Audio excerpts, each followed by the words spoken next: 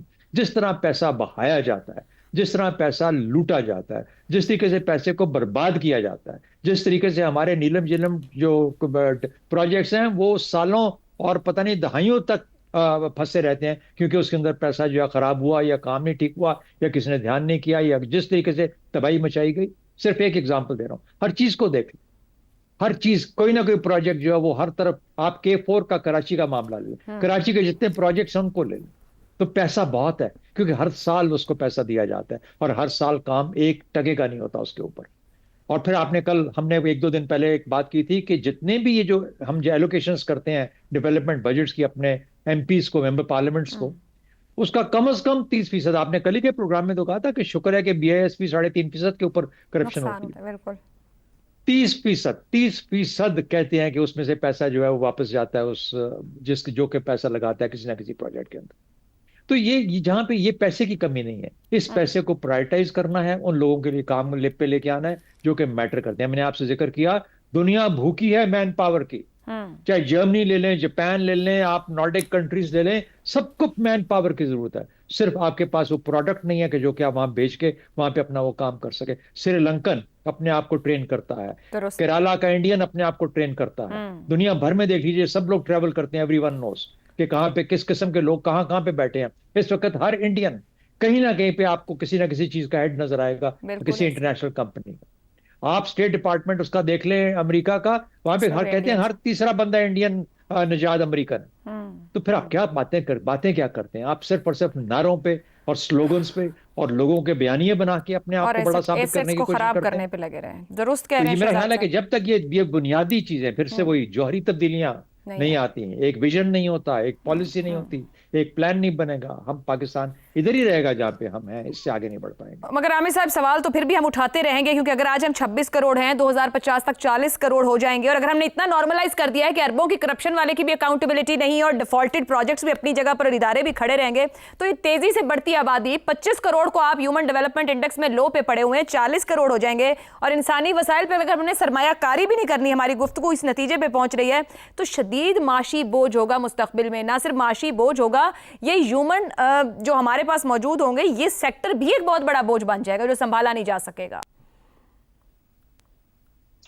اچھا, میں کیونکہ تعلیم کے شعبے میں کام کرتا ہوں, اس لیے میں بہت زیادہ کنونسڈ ہوں اس چیز کے اوپر. پچھلے 5-6-7 سال میں نے جو بھی گورنمنٹ کے ساتھ انٹریکشن میں جو دیکھا ہے, اس نے مجھے بالکل کنونس کر دیا ہے کہ یہ ایک بہت عرصہ پہلے ایک غلط فیصلہ کیا ہماری ریاست نے. اور ہم اکثر یہ ذکر کرتے ہیں اس بات کا کہ پاکستان کے اندر پالیسی کا تسلسل نہیں ہے, اس لیے ہمیں بڑے مشکلات کا سامنا کرنا پڑتا ہے. لیکن وہ جو غلط فیصلہ تعلیم کے معاملے میں پاکستان کی حکومت نے 40 برس پہلے کیا, وہ میرا خیال ہے وہ واحد فیصلہ ہے ہماری حکومت کا, جس کے اندر سے پچھلے 40 سال میں مسلسل ہمیں ایک تسلسل نظر آتا ہے. کبھی وہاں پر تسلسل کی کمی ہمیں نظر نہیں آئی, اور وہ یہ فیصلہ یہ تھا کہ حکومت جو ہے وہ اس چیز سے اپنا ہاتھ اٹھا لے اور اس تعلیم کے شعبے کو آپ پرائیویٹ سیکٹر کے حوالے کر دیں, وہی اس کو سنبھال دے گا. اور آپ نے دیکھا ہے کہ یہ تعلیمی بجٹ جو ہے نا اس وقت جو ہمارا بنتا ہے, وہ 15 گنا کم ایران کے تعلیمی بجٹ سے اس لیے ہے کیونکہ اس کا ہدف ہی نہیں ہے ہیومن ڈیولپمنٹ اینڈ گروتھ. اس کا ہدف نہیں ہے, اس کا ہدف مینٹیننس ہے اس انفراسٹرکچر کی جو کہ ابھی تک حکومت کے پاس ہے, جس کو وہ پرائیویٹ اداروں کو نہیں دے سکے ہیں. جبکہ آپ دیکھیں کہ ہر سال آپ کو پتہ چلتا ہے کہ حکومت نے اتنے اور سرکاری اسکول جو ہیں وہ NGOs کے ذریعے یا براہ راست وہ پرائیویٹ سیکٹر کے حوالے کر دیے, یعنی کہ 40 سال سے مسلسل حکومت اس ذمہ داری سے اپنے ہاتھ دھونے لگی ہے. اب اچھا, انٹرسٹنگلی آپ باقی ساری چیزوں کو چھوڑیں کہ اس کا کیا اثر ہوتا ہے اور کیا نہیں ہوتا, میں آپ کو ایک اینیکڈوٹل سی چیز بتاتا ہوں کہ اس کا اثر جو عام عوام کے اوپر ہوتا ہے اس کی ایک جھلک ہے. میرے گھر ایک لڑکا تھرپارکر سے کام کرنے آیا. اچھا, مجھے تھرپارکر کے لوگ بہت اچھے لگتے ہیں, ذہین, محنتی, اور کلچرلی وہ اتنے روٹڈ ہوتے ہیں اپنی ریالٹی کے اندر کہ وہ ان کا ایک یونیک سا پرسپیکٹو ہوتا ہے زندگی کے اندر. اب وہ بہت ذہین لڑکا تھا. میں نے بڑی کوشش کیا اس کو سمجھانے کی. میں نے کہا دیکھو, خرچہ میں دے دیتا ہوں, ٹائم میں تمہارے لیے بنوا دوں گا, یہاں پہ داخلہ بھی دلوا دوں گا, تم تھوڑا سا پڑھ لکھ جاؤ. بڑا تنگ آیا جب میری باتیں سن کے. تو ایک دن مجھے کہتے ہیں, ہاں سائیں ویسے آپ بات تو صحیح کرتے ہیں, ہمارے گاؤں کا بھی ایک آدمی جو ہے وہ کالج تک پڑھ گیا تھا تو سائیں بڑا لوٹا ہے اس نے ہر کسی کو اور کوئی آج تک اس کو ہاتھ نہیں لگا سکا. تو فائدہ تو بہت ہوتا ہے پڑھائی کا. اب آپ تصور کریں کہ اس کا جو پرسپیکٹو ہے پڑھائی کی طرف وہ یہ ہے کہ اگر آپ پڑھ لکھ جائیں تو آپ کامیابی سے لوٹ مار کر سکتے ہیں. رائٹ. سو اس یہ اتنی ڈیپ روٹیڈ وہ ایک غلط فیصلہ پاکستان نے جو کیا کہ پرائیویٹ سیکٹر کو ایجوکیشن سنبھالنے دو, اس کا اتنا گہرا اثر ہوا ہے کہ اب نسلوں کا پڑھائی کی طرف پرسپیکٹو ہی بدل گیا ہے. وہ اس کو ایک گروتھ اور بہتری کے ہتھیار کے طور پر دیکھتی ہی نہیں ہے.